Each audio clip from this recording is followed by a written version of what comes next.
दोस्तों, welcome to my channel जहां हम ट्रू क्राइम के डार्केस्ट कॉर्नर एक्सप्लोर करते हैं और सच्चाई से पर्दाफाश करते हैं। तो दोस्तों, सोचो एक परिवार जहां पर प्यार और विश्वास होना चाहिए, वहां पर छुपा है एक गहरा राज, एक साजिश जिसके पीछे अपने ही है। तो जो केस आज सामने निकल कर आता है वो है उत्तम गोगोई, जो अपने 25 जुलाई को अपने रूम में मृत पाया गया। तो लेकिन ये कैसे हुआ, और इसको जो है एक फेक रॉबरी का, पहले रिपोर्ट के मुताबिक इसे फेक रॉबरी का मतलब फेक रॉबरी माना गया, लेकिन बाद में जो सामने आया वो काफ़ी चौंका देने वाला था। तो जानते हैं कि क्या है इसके पीछे की साजिश, क्यों हुआ ये और कैसे किया गया, और इसके पीछे आखिर है कौन। तो इसको अच्छे से जानते हैं ताकि ऐसे ही ट्रू क्राइम स्टोरीज़ आप तक पहुंचती रहे और आप रियलिटी से जुड़े रहे। तो सबसे पहले बात करते हैं उत्तम गोगोई की, जो एक 52 वर्षीय व्यक्ति असम के डिब्रूगढ़ डिस्ट्रिक्ट के बारबरा एरिया के गाँव लाहौन एक छोटा सा गांव, वहाँ पर वो रहता था। और उसकी बेटी जो 9वीं कक्षा में पढ़ती थी, 14 या 15 साल एज थी, और उसकी पत्नी जो बॉबी सोनोवाल गोगोई, और बेटी का नाम ज्योति था। और तो ऐसे में काफ़ी बाहर से देखने पर काफ़ी एक मतलब काफ़ी हैप्पी फैमिली लगती थी, सब कुछ काफ़ी सही था। और लेकिन अक्सर जो कहते हैं कि जैसा दिखता है वैसा होता नहीं, वैसा ही ठीक यहाँ पर भी था। और ऐसे में एक जो चीज़ होने वाली थी वो काफ़ी ज़्यादा दिल दहला देने वाली थी, जहाँ पर 25 जुलाई 2025 को उत्तम गोगोई अपने रूम में, जो उन्होंने पहले ही बात की, मृत पाया गया। और जब सुबह के समय उसका भाई वहाँ पर आया और उसने देखा कि ऐसी हालत देखकर, तो जो उत्तम गोगोई की पत्नी थी बॉबी, उसने कहा, और जो बेटी थी उन्होंने कहा कि ये जो इसका मतलब मर्डर हुआ ये स्ट्रोक की वजह से हुआ है और ये रॉबरी का मामला है। लेकिन जो उसका भाई था वो ये चीज़ मानने को तैयार नहीं था, क्योंकि जो उत्तम गोगोई के कान में चोट लगी थी और पास में ही एक छाता खुला हुआ था, जिससे ये पता मतलब वो मानने को तैयार नहीं था कि ये स्ट्रोक का मतलब कुछ इसमें रिलेशन है। तो इसी वजह से उसने जो है पुलिस को वहाँ पर बुलाया, और पुलिस जब वहाँ पर पहुँची तो जो पूछताछ में उन्होंने, जो मतलब बेटी ने और जो उसकी पत्नी थी, उन्होंने यही कहा कि ये एक चोरी का मामला है। और लेकिन जब पुलिस ने बाद में छानबीन की गई तो उन्हें चोरी का कुछ ऐसा पता नहीं लगा और चोरी नहीं हुई थी। और ऐसे में जब पोस्टमार्टम किया गया तो पता चला कि ये एक मर्डर है। और ऐसे में पूछताछ के दौरान जब दोनों से पूछताछ की गई तो उनकी जो स्टेटमेंट्स थी उसमें काफ़ी इनकन्सिस्टेंसी थी, मतलब एक दूसरे से मैच नहीं कर रहे थे। बेटी कुछ और बोल रही थी और उसकी माँ कुछ और बोल रही थी। तो इसी वजह से पुलिस को जो इसका पता लगा, और इस केस को जो डिब्रूगढ़ पुलिस थी उन्होंने काफ़ी सीरियसली लिया। और जो एसएसपी राकेश रेड्डी के नेतृत्व में जो ये केस को जो है इसकी इन्वेस्टिगेशन की गई, और उनसे जो पूछताछ के दौरान या फिर पोस्टमार्टम से जो चीज़ें पता चली थी, तो इसी से उन्हें ये चीज़ों पता लग गई थी कि इसके पीछे इन दोनों का ही हाथ है। लेकिन वो मानने को तैयार नहीं थी, और काफ़ी समय तक उन्होंने यही कहा कि ये जो है एक स्ट्रोक का मामला है, स्ट्रोक की वजह से जो है उनकी जान गई है, हमने इसमें कुछ नहीं किया। लेकिन जब सख्ती से पूछा की गई तो एक ब्रेक थ्रू मिला पुलिस को, जहाँ 2 अगस्त 2025 को 4 लोगों को अरेस्ट किया गया, जिसमें थी उत्तम की बीवी बॉबी सोनोवाल गोगोई और उसकी बेटी ज्योति, जो 9वीं की छात्र थी, काफ़ी छोटी थी, माइनर थी।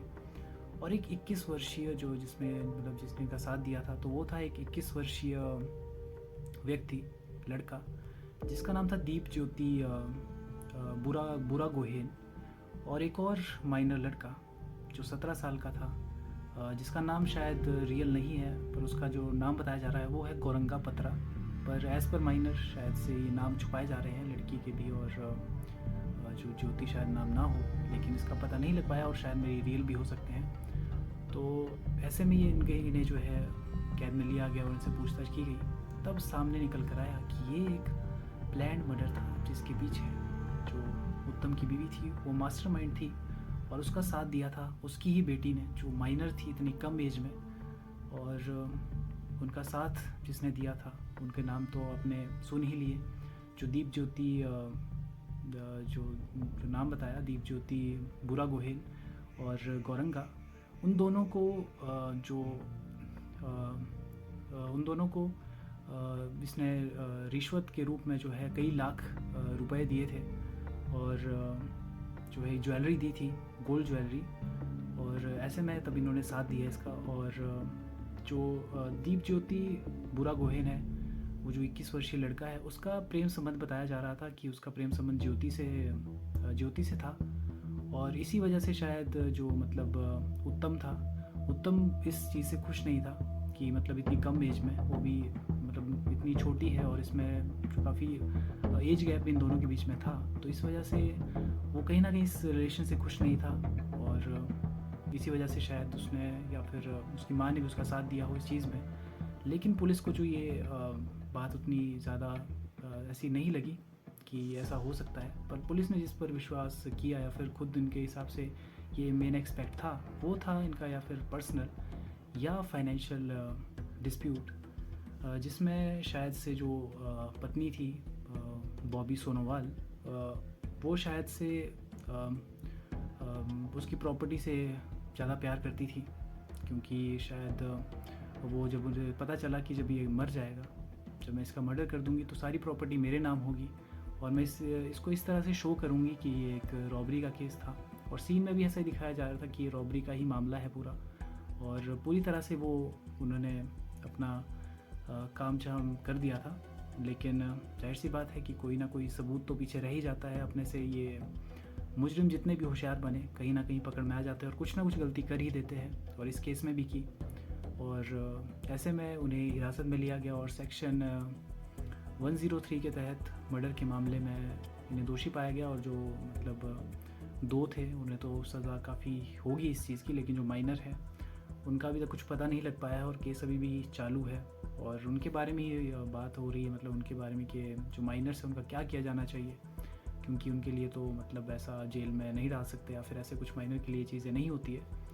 लेकिन अगर इसकी बात माने तो जो उत्तम था वो काफ़ी ज़्यादा मतलब लोगों में काफ़ी पॉपुलर था, काफ़ी लोग उसे पसंद करते थे। तो इसी वजह से उसके चाहने वाले जो बारबुरा एरिया है वहाँ पर लोग उसे काफ़ी पसंद करते थे।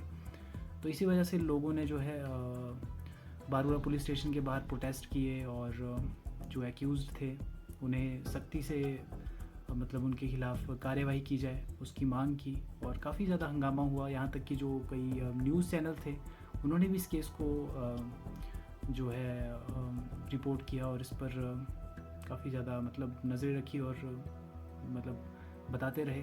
तो यही चीज़ें थी, और इससे रिलेटेड केसेस हमारे सामने और भी कई आ जाते हैं जो बिहार से आते हैं। एक तो माया गोगोई का मर्डर हुआ था, और बेंगलोर में, और एक नादौन का केस जहाँ पर 4 लोगों की मर्डर किए गए थे। तो ये केसेस आते हैं, लेकिन वहाँ पर फेक रॉबरी का जो है सिनेरियो नहीं था।